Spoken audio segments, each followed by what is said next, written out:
दर्पण news, नजरेसमोर राष्ट्र, नजरेत महाराष्ट्र.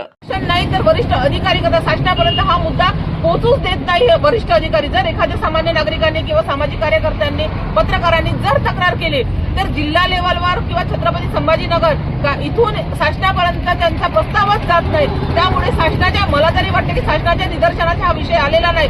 आता मी जो मुद्दा उचललेला आहे त्या प्रकरणामध्ये शासनाने वारंवार मेल करते की प्रस्ताव पाठवा, जर तक्रारीत तथ्य असेल तर प्रस्ताव पाठवा म्हणून आज 1.5 वर्ष झाले. परंतु शासनाच्या पत्राला जिल्हाधिकारी, तहसीलदार, अप्पर जिल्हा अधिकारी, विभागीय आयुक्त यांनी केराची टोपली दाखवली. इव्हन महसूल मंत्री यांनी एसआयटी समिती गठीत केली. त्यांच्या एसआयटी समितीमध्ये जुळलेले जे मेंबर आहे उपविभागीय अधिकारी यांना वगळल्यानंतर जे 2 मेंबर आहे यांनी कुठल्याही प्रकारची चौकशी केलेली नाही आणि कुठल्याही प्रकार त्याचा माझ्याकडे व्हिडिओ आहे.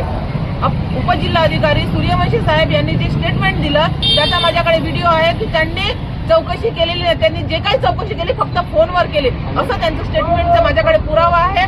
याच्यामध्ये जे आज अंबाजोगाई तालुक्यामध्ये प्रत्येक कार्यालयामध्ये कर्मचाऱ्यांची जे बेकायदेशीर कामं सुरू आहेत याला जबाबदार फक्त आणि फक्त वरिष्ठ अधिकारी आहेत.